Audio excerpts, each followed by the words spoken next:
Okay, and we are live. It's a Saturday night. That means 2100. It's time to do a deep dive with Brushfire Mind. So this evening we're going to be talking about feminism, and I have Mario here. Now, I generally bring Mario on because of his extensive experience in intelligence analytics, military experience. Mario is one of the smartest men I know, and if you knew my credentials, you would understand that that is an extraordinary statement. Maybe you should get out more. I don't know. I've been out quite a bit. I've been in a little more than half the states and several European and Middle Eastern countries. I've been out. A lot of NPCs out there, I'm afraid. God, yes, they are. Yes, you know what? But tonight, why not just jump right into Aaron Olson? Genuine question: are feminists communists? Spoiler alert. Yes.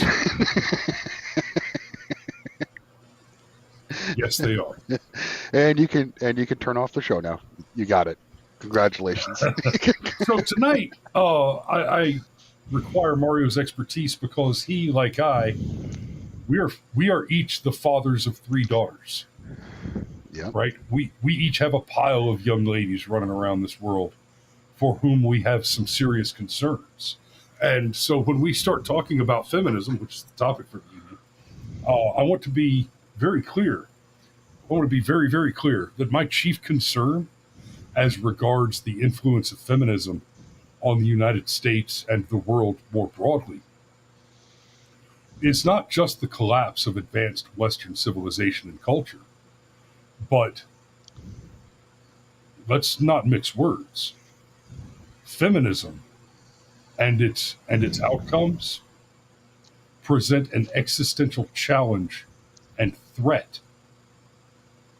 to our culture, our way of life, and in particular to our young ladies. Yeah. They've been lied to for over 100 years. And those lies are dangerous. And they're not merely, I want to make sure that I'm clear on this. I'm not accusing feminism of, I'm not being hyperbolic when I refer to it as lies, right? A lie is a false thing said intentionally. A mistake can be forgiven. A lie entails malice, entails willful act. Yeah. It is done on purpose, and it is done with a vengeful and malicious objective. That's what feminism is. So it's Saturday night. Most of you guys that watch the show regularly, you know the drill. We're going to be live on all platforms for the next about 6 minutes. Over the next 6 minutes, depending on how many new names I see in the chat, we'll make a determination on giving away a few free subscriptions, a few free memberships. Again, that'll depend on how many people we actually see in the chat. And if you are watching on one of the freeloader platforms, excuse me, if you're watching on one of the freeloader platforms, get on over to Rumble, get you a free account, and make a comment in the live chat in the next 6 minutes. And you will be eligible for one of the free 1-month premium memberships that we'll be giving away in, again, 6 minutes. So not to jump ahead or drop any spoilers here, all right? Because I've only kind of just perused your slides, so this is I've just perused your slides. So what I would say, though, if somebody asked me my thoughts, like my hot take on the spot on feminism, I would describe it like most any other ism. Okay, it is a manufactured thought. Okay, it is anti-logos, and it is a vehicle, just like any other form of communism, designed to separate man from his natural state. Okay, from the natural order of things. All right, and I view feminism essentially as an attempt to divorce the unity between man and woman and to upset the natural codependencies, okay, that exist between them. So yeah, I view it as it's unnatural. Okay, it's manufactured, and honestly, just look at your grandparents' generation, okay, or honestly look at your great grandparents' generation, and how many children they had, and then look at like our generation. Lowry, you're an exception, okay. I myself, honestly, with 3 kids, that's kind of an exception too, right? Most men our age are unmarried, okay.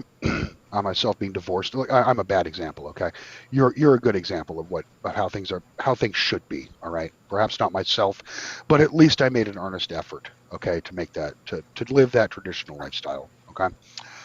But there are men far worse off than me. There are men who never found love, never even attempted to start a family, Yeah.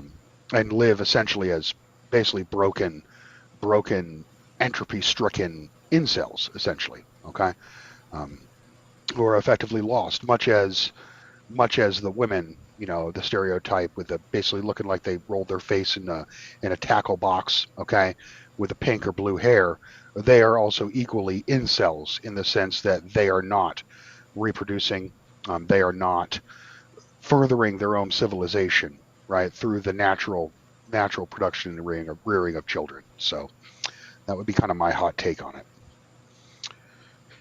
Aaron Olson, there's someone for you. I promise you. I promise you, brother. There is somebody out there. You just gotta watch. You just gotta keep an eye We're open. gonna look. We're gonna do a show where we go through like a whole lineup of Antifa mugshots. Okay, and we're gonna basically do basically an anthropological study on them. I bet there's a girl in there for you. Okay, you gotta believe in love, Aaron. You gotta. Mario, you and I are gonna have to do some off. We're gonna have to have some pretty intense off-air conversations uh, to do the ethnographical categorization of the various flavors of spiteful mutant, because it is a broad category which includes many dangerous substrata. Uh, Sergeant Major says, to be clear, we can support females and not support feminism. Yes, Sergeant Major. Even more so, to be a man means you must support females. Okay, yeah, I'll take that. I'll take it that a is in step fact your further. obligation. Yeah, I'll take that a step further and say you cannot support females and support feminism that is simultaneously. correct. That is correct. Yep. Milo Yiannopoulos may have turned into a bit of a turd, but that moment where he walked out on the stage, he had his iPad in his hand, and he goes, "I've just prepared a few notes," and he thumbs through it a little bit, and then he just leans in the microphone. He says, "Feminism is cancer. Thank you, good night," and walks away. Stage erupts. You've seen the Jigglypuff, yeah, and she's shaking her fist. She got her arm fat flaps flopping, screaming, "Get your hate speech off of this campus!" The Jigglypuff feminist. That's from that same Yiannopoulos speech, and that was one where uh, Yiannopoulos gave his speech, and then Katie Hopkins got up and she gave her speech on feminism, and she was booed off the stage, and then Steven Crowder got up and just, "I'm ashamed of you people," and gave this just absolutely riveting excoriation of the shit stains in that audience. Yeah, those are better times in the dissident right, weren't they? Times of hope and wonder, when we hadn't lost the romanticism that we too could change the world like our forefathers, only to have our faces repeatedly dragged through the fucking dirt. Um, but anyway, I'm not going to be a black pillar on this show. This show is this is about healing the bond between men and women, creating that. Absolutely. Damn, Karma Cathedral says, "While I'm getting divorced, I'm enjoying Summer Skankfest 2025." Guys, I'm going to throw this out for the whole wide audience. I'm not going to beat up on Mario for being divorced, but he since he brought it up, Mario's divorced with several kids. I'm happily married. Have been for closing in on 20 years, rapidly 4 kids. We got it right. We did it right, and I don't say that here to beat up on Mario. I have several good friends who are in a similar boat, different circumstances. Yep. A bunch of kids, some of them with more than one baby mama out there, and I've seen it. It just two people grow apart and they're just not in love with one another anymore. But I've also seen it where one partner becomes just an absolute shit show, and Yep. there's, I've watched one of my very closest friends. You know, I even counseled him early on when things started to turn for the worse. I told him, hey man, you need to file now because she's about to ruin you. And he fought and struggled and worked his dick off to make the bills, to make ends meet, to take care of his house, to take care of his family, and try to be a do-right guy. And he had a wife that just went crazy and ruined it. Right? The drugs, man. And yeah. And I mean, obviously, I'm not using any names in that one because, it's none of your damn business. But one of the, and this is the first. I'm going to go ahead and throw one of the lies out there for you. One of the lies that feminism brings us, and this is a devious deception. It's disgusting, and it horrifies me. But since we were talking about divorce right there, we're constantly told that more than half of divorces, or more than half of marriages, end in divorce. And that is an incredibly misleading statistic. It is the most dishonest kind of statistic, kind of like the gender wage gap, which we'll also talk about. It is the most dishonest kind of statistic in that it is technically, very technically, in a very narrow technical sense, technically true. But the way that number's arrived at is they take, a statistician took all the marriages and calculated them against all the divorces and said half of all marriages end in divorce. When the fact is that the vast majority of divorces are second or third divorces. As it turns out, the majority of first marriages do not end in divorce.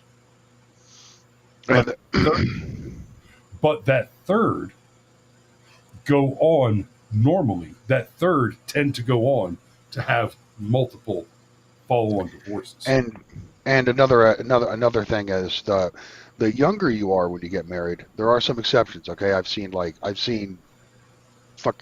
train wreck marriages pretty much out the gate, like at DLI. Okay, where it's like couple 19-year-olds have no idea what they're doing.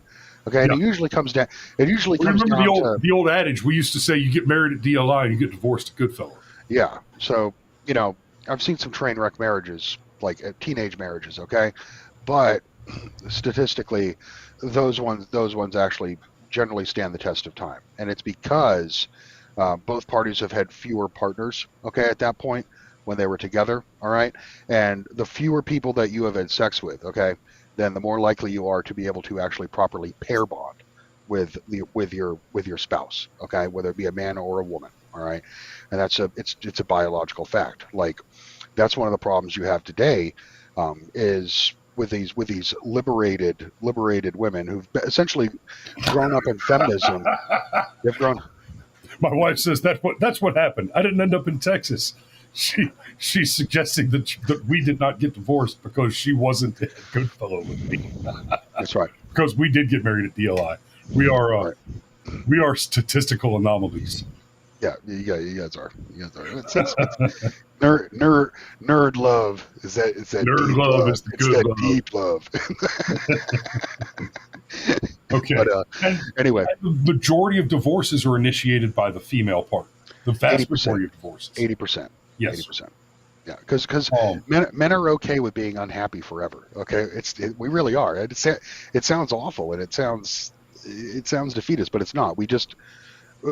Women have a greater tolerance for certain types of pain. Men have a greater tolerance for other types of pain. All right, and it's like I said, we're complementary. All right. If you can make it work, you'll find there's no greater complementary person to you as a man than to a woman who understands you, and vice versa. Now, one thing said, I know we're at 15 minutes, so we got to go behind the paywall in a moment. But I wanted to comment on something Liberty Girl to you said. Okay, she's talking to Aaron Olson about being the type of man that a woman wants. All right, Oh, and she's what? I just swatted a bug on my head, and I can smell it. It's a stink bug. Yeah. Ooh. It landed on my head, and I swatted it on, and oh. Just pour a little coffee down your back. The alkaline, compounds will neutralize it. You keep talking. I got one better. So Liberty says, as far as basically finding a woman, I believe she's saying it takes being kind, trustworthy, honest, reliable, respectable, and willing to put someone else's needs before your own, and pray like everyone that someone will be the same for you. That is true, Liberty Girl. But one of the things I must also add to that, especially from the female perspective, is you must learn to forgive us when we are not. Okay? You must learn to forgive your spouse. And if you can't do that, then basically then every little infraction that a man makes, okay, that the woman doesn't like, will simply become a compounding mountain, okay, until basically it spills over like a garbage pile for mediocrity. All right. So there is, and I think a lot of women have trouble with that. They have trouble with forgiveness. Okay. That's my experience. Oh. Shit, is this episode going to get personal, Lowry? Fuck, man. I'm going to try not to go too personal, but yes, it's going to be personal. God, it's going to get... yeah. Okay. It's going to get personal. Looks like we've got who we're going to get. We are further in than I had intended to go. So, Felicia says... Fee said to me, but I thought that you knew everything were always right. I am, Fee. Okay, it's just I'm not always able to translate that to the other person. Okay, that's the problem.